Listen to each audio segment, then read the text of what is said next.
as gunshots echo across the wind-swept, snow-covered reaches of the wild Northwest, Quaker Puffed Wheat and Quaker Puffed Rice, the breakfast cereal shot from guns, present the challenge of the Yukon. It's Yukon King, swiftest and strongest lead dog of the Northwest, blazing the trail for Sergeant Preston of the Northwest Mounted Police in his relentless pursuit of lawbreakers. On King! On, Huskies! Gold discovered in the Yukon. A stampede to the Klondike in the wild race for riches. Back to the days of the gold rush. With Quaker Puffed Wheat and Quaker Puffed Rice, bringing you the adventures of Sergeant Preston and his wonder dog, Yukon King, as they meet the challenge of the Yukon.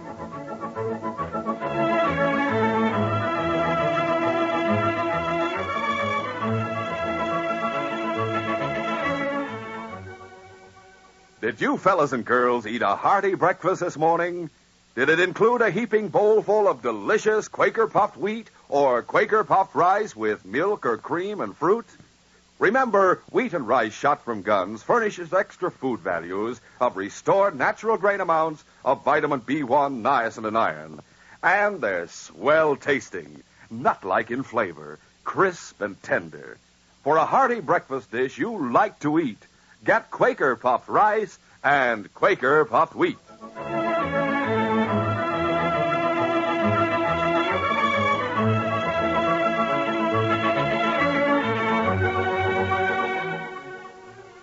John Nicholas, with his red cheeks and flowing white beard, seemed the picture of benevolence as he sat at his desk. But there was nothing benevolent about his eyes. He was weighing out the wages of his chief clerk, and he seemed to begrudge every grain of gold he poured on the scales. At last he finished and poured the dust into a tiny leather poke. Yeah. That takes care of him for another month. Charlie! Yes, Mr. Nicholas. Here's your wages.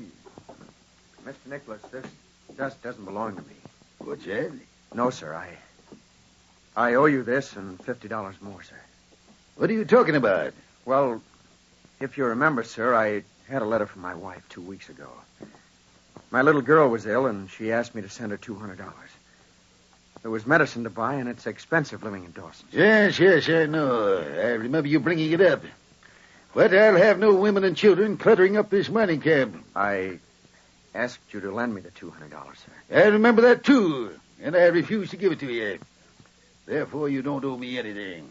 This does belong to you. Sir, I took $200. What? Well, that's impossible. How could you? It was very simple. I weigh the gold that's cleaned out of the sluices. One day I made a false entry, 15 ounces less than I weighed. I sent the 15 ounces to my wife. You stole? Yes, sir. Of course, I had every intention of paying it back. You stole from the Nicholas Mining Company? Yes, sir. And you dare to stand there and admit it? I had to do it, sir. Yeah, thief, a common thief. If I were that, would I tell you about it? Would I want to pay it back? You'll go to jail for this. Please, Mr. Nicholas. Sergeant Preston is due here tomorrow on his way back to Dawson. I'm going to turn you over to him. You're right about one thing. I'll keep this dust. And don't try to run away. The Northwest Mounted always get their man. I have no intention of running away, sir. I'll be waiting when the sergeant gets here. It was late the following afternoon that Sergeant Preston arrived at the camp. John Nicholas was waiting for him outside the headquarters building and took him directly to his office. There he told him of Charlie Milford's theft and demanded that he be arrested.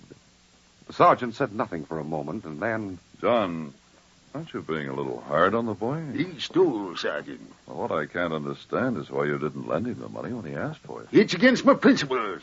He has his salary. But this was an emergency. He should have been prepared for it. That's easy to say. Yes, and easy to do. He's committed a crime. And I insist that he pay the penalty for it. I insist that you arrest him. All right. I'll arrest him. This is the 23rd. I'll start out for Dawson tomorrow and put up at the Captain's Roadhouse tomorrow night. Get into town the following day, which is Christmas. He'll have to stay over until the 26th. No court on Christmas, of course. You said I'll have to stay over? Yes, you. You'll have to appear against him. Ah, nonsense. It isn't nonsense. It's the law. Unless you want the case to be thrown out of court. All right, I'll go. Sorry to hear it. What? Nothing. Early in the morning, John, we may run into a little bad weather. Come on, King. Time the team was fed. The sky was clear when the sergeant, John Nicholas, and Charlie hit the trail the following morning. The wind rose, though, as the sun made its brief appearance on the southern horizon in the middle of the day. And shortly afterwards, great scudding clouds loomed overhead. In an hour, the sky was completely overcast, and snow began to fall. It's going to be a blizzard. I'm afraid so. Where do you intend to put up for the night? Captain's Roadhouse, Well, that's not until we reach the Klondike. another 10 miles. You'd better stop before then. We'd have to camp in the open, John. It doesn't sound like a good idea to me. A storm like this could last for days. How long will it take us to get there? Not long. Won't be completely dark. But you can hardly see your way now. King knows the trail. On, King! On, you huskies! The storm grew worse, and the sergeant put on snowshoes and helped King break a trail through the drifting snow. Only John Nicholas rode the sled. Charlie pushed to help the team. It was nearly 3 hours and completely dark when they saw a light ahead. There it is, King. Looks like someone out in front. A boy. That's the captain's grandson. Hello, Ewan. Oh, who is it? Sergeant Preston. Ho, hello. Sergeant, I'm sure glad you've come. Ewan! There's your grandfather calling. Ewan McCrimmon Robertson. Come in out of the storm this minute. It's Sergeant Preston, sir. I've got to tell him what I heard. You heard nothing but the wind howling. I did hear something else, Sergeant. Huh? The wind died down for a second, and I heard wolves, and then I heard a woman scream. Stuff and nonsense, Ewan. Get inside. How are you, Sergeant? Oh, I'm fine, Captain. Well, Ewan's a sensible boy. He wouldn't say he heard a scream if he didn't. I heard it all right. It could have been an animal, a caribou, the wolves A were after. caribou wouldn't sound like a woman screaming. And look at the way King's acting. That's where I heard it from. The direction he's looking, down the Klondike toward Dawson. Listen, wolves. Yes, my dogs say you're right. Could they be attacking some traveler on the trail? We'll investigate. Want me to come with you, Sergeant? No, Charlie, just unharness the team and see that they're fed, please. I'll do that. King and I'll go. Go on, King. Go on, lead the way. We're going after those wolves. King started down the Klondike Trail, ordinarily hard-packed and easy to follow, but now completely obscured by the drifting snow. The darkness and the whirling flakes made it impossible to see more than a few feet ahead, but King never faltered. Suddenly, the wind changed its direction. Wolves could be heard clearly now, and with them pistol shots. Then a glow could be seen through the snow. Fire, King. No wolves are going to get too close to that. King growled menacingly and stopped in his tracks. A second later, the sergeant knew the reason why. There were ghostly gray shapes all around him. He dropped to his knees and opened fire at them. It was a strange, desperate battle, a fight against phantoms. Although once or twice one of the wolves swung close to try and rake King with his teeth, but the great dog drove them off. The sergeant reloaded and blasted away again. The wolf pack faded into the night. The sergeant and King ran on to the fire. They saw a team of huskies first. Don't shoot. Then an overturned sled, and beyond it, the fire. And a man, a woman, and a little girl. It's Sergeant Preston. Mrs. Milford and Beth, what are you doing here? I'm taking them up to Nicholas Creek so they can spend Christmas with Charlie. Are the wolves gone, Sergeant? Yes, Beth, they're all gone. I wouldn't have been afraid at all if I'd known you and King were around. Did the wolves attack you as you were driving along the trail, Ronnie? No, I didn't know how far we were from Captain's Roadhouse, so I decided to make camp for a little. Get warm, have something to eat. I was just lighting the fire when they came. I turned over the sled to make a barrier, and I shot from behind it. Miss Milford built up a fire. And then when it got real bright, they lit out. Yes, they lit out after me and King. Oh, dear. No harm done. You don't have to go all the way to Nicholas Creek to see your husband, Mrs. Milford. What? He's at the captain. Oh, really? How far is that? About a quarter of a mile. Well, that's wonderful news, Sergeant, but I don't understand. He and John Nicholas are traveling with me. We're on our way to Dawson. Did you hear, Beth?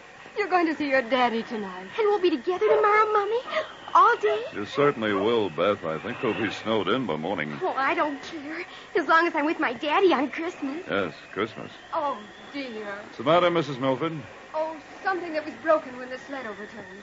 I'll tell you about it later. Well, let's get moving, Barney. I'll give you a hand with the sled. All right, Sergeant. It's over here. The sled was righted, and the team straightened out. The sergeant and King broke the trail, and the little party pushed on to the roadhouse. The captain, Ewan, and Charlie Milford were out in front to meet them. Who are they, Sergeant? Charlie's wife and little girl and Barney Walsh. What? Charlie, don't say anything but that you're on your way to Dawson on business. Mr. I'll Nichols. talk to him. Darling.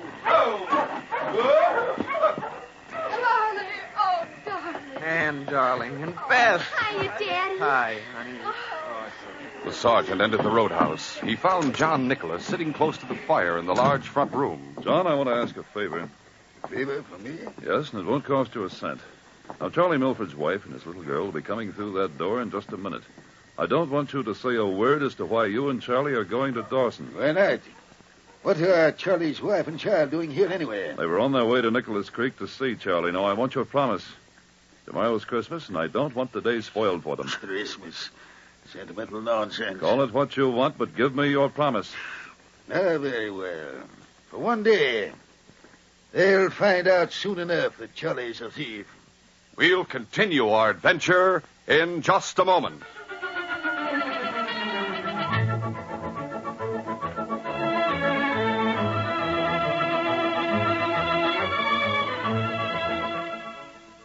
Everybody's talking about presents these days.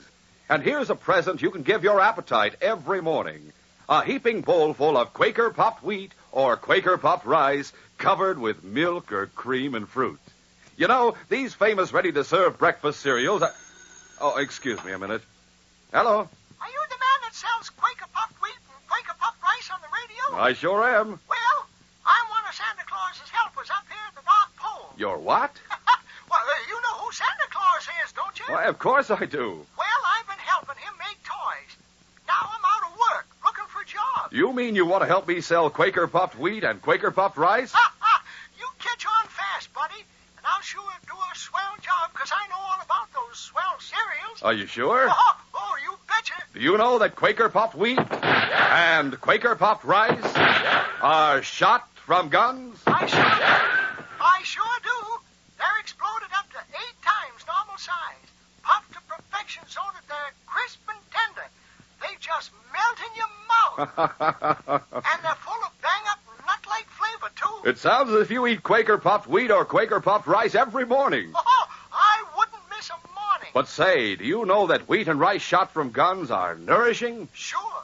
Everyone knows that they furnish added food values and restored natural grain amounts of vitamin B1, niacin, and iron. Well, then, if you're going to be one of our salesmen, here's something so important you ought to write it down. Shoot. I'm ready. Quaker puffed wheat and Quaker puffed rice are never sold in bags or bulk. Well, that's a tip for you fellas and girls, too. Always look for the big red and blue package with the smiling picture of the Quaker man on the front. Then you'll be sure of getting the original, crisp, fresh Quaker puffed wheat and Quaker puffed rice. Enjoy this delicious, nourishing treat tomorrow morning.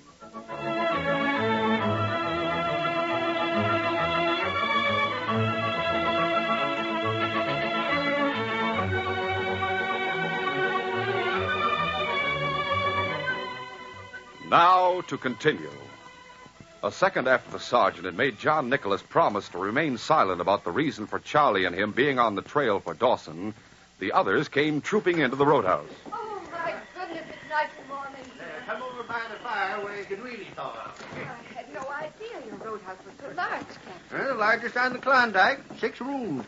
And you're going to have a bedroom all to yourself, Beth. Am I? Just off the kitchen. Oh. It's the warmest room in the house. How do you do, Mr. Nicholas? How do you do? I can't get over how lucky we were meeting you and Charlie here. Beth, dear, this is Mr. Nicholas. How do you do, sir? How do you do? You take after your mother. Yes, sir. I hope. What happened to you out on the trail? Wolves were after us, but the sergeant and King chased him away.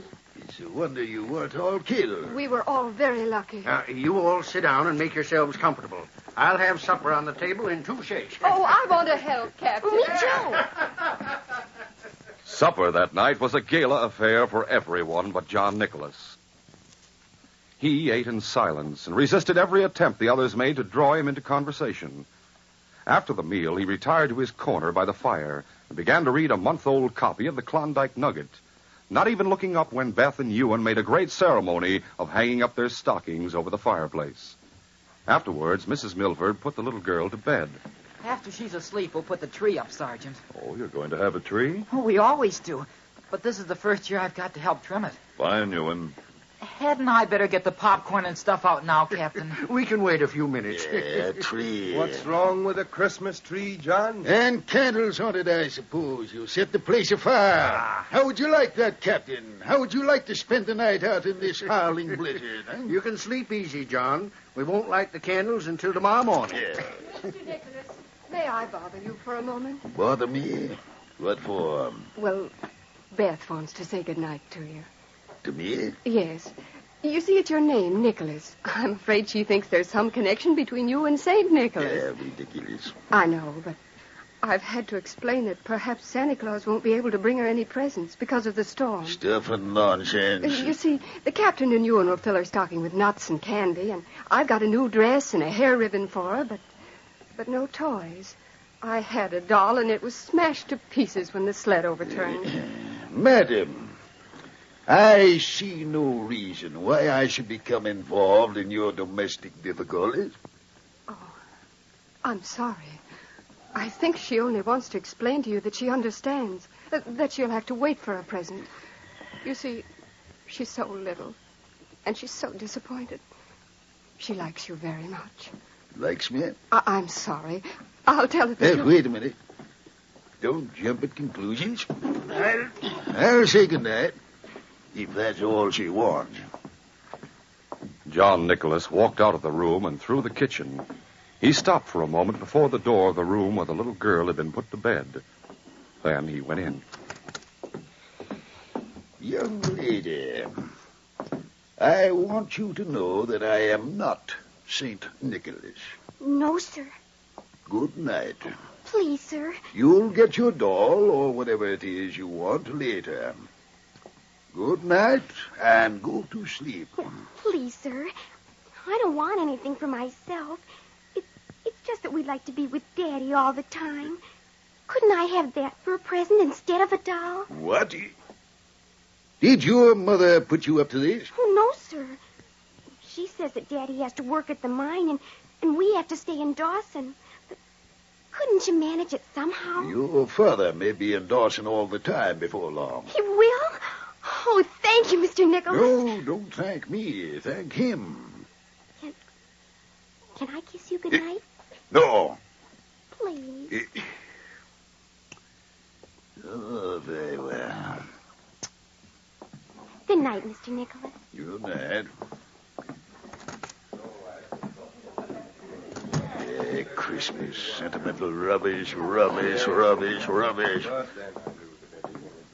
Mrs. Milford, I think your daughter's ready to go to sleep now. Oh, thank you, Mr. Nicholas. Ewan, Yes, sir? don't you have any old toys you could give a little girl? No, sir. There's some candy and nuts and raisins for a stocking. Nothing in the way of gym cracks that will amuse her? I've got some little skis and some skates, but they're too big for her. I can't believe my ears.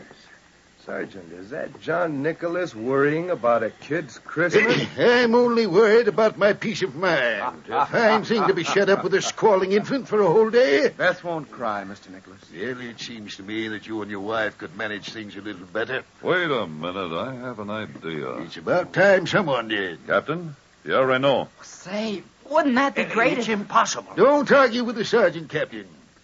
If he has an idea, let him work it out his own way. Well, what is it, Sergeant?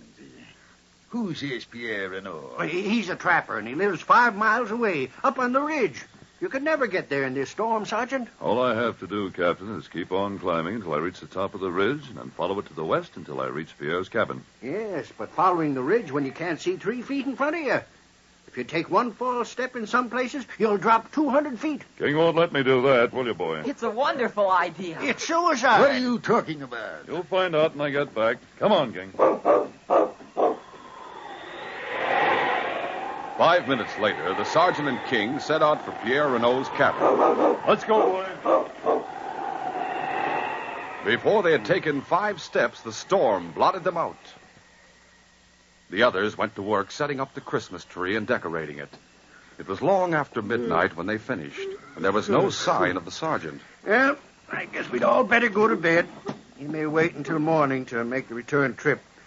But I'll leave a lamp in this window and one out in the kitchen just in case. Right. Good night, folks. Good night, Captain. Good night. I'll see you in the morning. Just before dawn, a wolverine saw the light in the kitchen window. With the cunning of his kind, the vicious little animal knew that where there was such a light, there were men, and where there were men, there was food. He fought his way through the drifts to the house, and then burrowed deep into the snow. The chinks between the logs had been filled with moss. He tore this away with his savage teeth and began to gnaw at the wood. There was food inside the building, and he worked furiously. At last, the hole was large enough for him to squeeze through. Now, the smell of food was close. It was all around him in the warm room. Suddenly, a door opened at the far side of the room. Beth stood in the doorway, sleepily rubbing her eyes. In the glow from the partially opened door of the stove, she saw the wolverine. Oh, Kitty. Well, Santa Claus did come after her. The Wolverine's eyes were red with hatred. He started toward the little girl.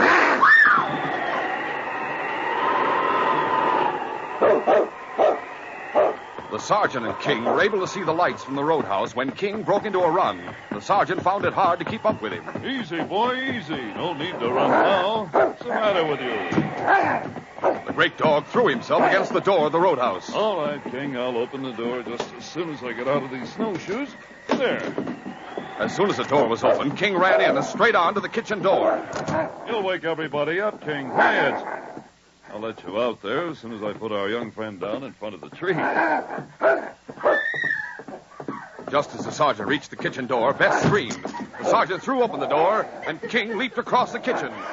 The little girl was huddled in a corner, her hands over her face. The Wolverine turned to meet King, but the dog evaded the vicious cut of his teeth, caught him by the back of the neck, and threw him far across the room. The sergeant picked up Beth and carried her out of the kitchen. Sergeant, what is it? Beth. Take her, Mrs. Milford. She's all right. What happened? A wolverine. King's taking care of him. Baby, don't cry. As the sergeant re-entered the kitchen, the Wolverine charged King. At the last second, the dog leaped aside. The murderous jaws slashed the air. Once more, King risked his throat to grab the Wolverine by the back of the neck. Once more, he tossed him in the air, and this time he hit the stove as he landed. King closed in, and a moment later, the savage little beast lay still. Good work, boy. You saved the little girl's life. There, darling. When the sergeant and King returned to the living room, Beth was still crying quietly in her mother's arms, while all the men stood around her. A Wolverine, Sergeant. King get him? Yes, all over. Those little devils can get in anywhere. I thought it was a kitty that Santa Claus had brought me. Well, dear, you come over here by the tree and let me show you what Santa Claus did bring you. Come on, take my hand. Honest? He brought me something?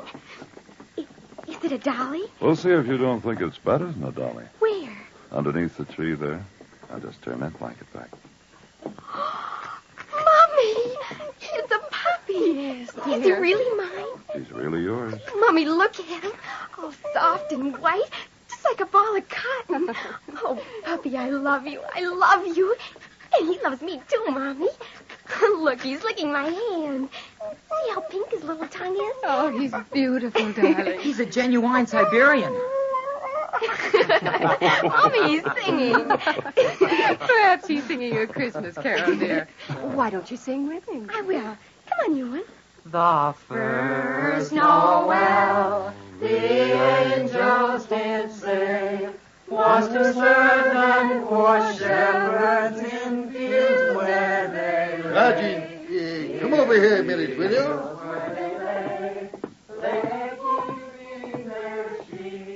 Yes, John? I'd give anything if I'd been the one who brought that child the puppy. You would? Well, within reason. John, you can make her a much better present than a puppy. Yes. Yes, I suppose I can. And I'll do it. Excuse me.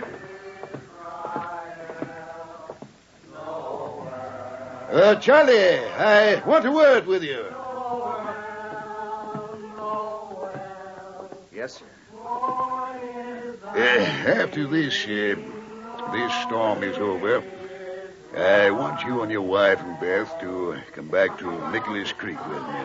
Sir, you mean that you're giving me another chance? Well, you still owe me a little money. There's no reason why you shouldn't work it out. Oh, I'll be glad to, sir. And Anne and Beth? Yes. Good idea to have them around. You can concentrate better and make yourself more valuable to me. Sir, all I can say is thank you, but I promise, sir, I am grateful. Yes. Well, what do you say we join in the singing? Fine. Look at Charlie's face, King, and I can imagine what John told him.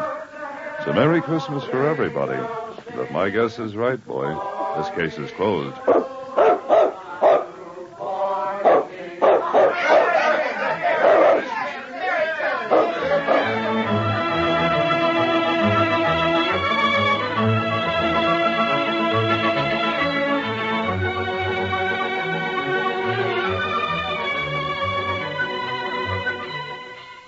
In just a moment, Sergeant Preston will give you a preview of Monday's adventure. Well, sir, fellas and girls, next Sunday is the day you've been looking forward to for so long. Yes, and right here is someone who wants to say something to each and every one of you. Here is Sergeant Preston himself. And naturally, I don't have to tell you that King is here, too, right beside him. Fellas and girls, King and I just want to say this. We hope that you and your family and friends have the most wonderful Christmas ever. How about it, King? That's King's way of saying for the both of us, Merry Christmas. And Sergeant Preston, that goes for me and for all of us here, and for the Quaker Oats Company, makers of Quaker puffed wheat and Quaker puffed rice. Yes, from all of us, a Merry Christmas to one and all. Listen Monday when Sergeant Preston and Yukon King meet the challenge of the Yukon in the case of Journey for Revenge. When an old sourdough came to me with the story of Ned Tyler's reason for coming to the Yukon, I knew that something would have to be done to turn him from his decision. The plan I had to get the truth and prevent a murder was one that put me on the spot with a killer. Be sure to hear this exciting adventure Monday. These radio dramas, a feature of the Challenge of the Yukon Incorporated, are created and produced by George W. Trendle, directed by Fred Flowerday, and edited by Fran Stryker. The part of Sergeant Preston is played by Paul Sutton. They are brought to you every Monday, Wednesday, and Friday at the same time by Quaker Puffed Wheat and Quaker Puffed Rice, the breakfast cereal shot from guns.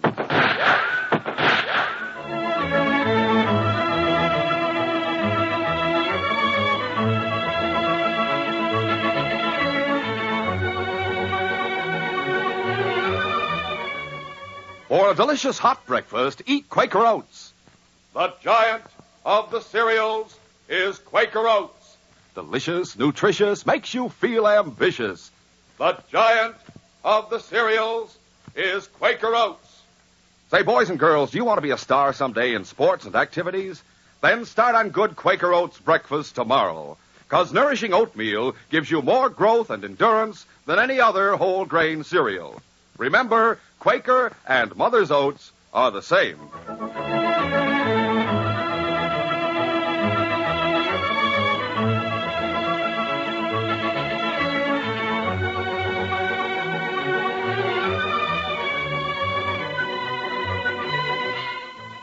This is J. Michael wishing you goodbye, good luck, and good health from Quaker Puffed Wheat and Quaker Puffed Rice.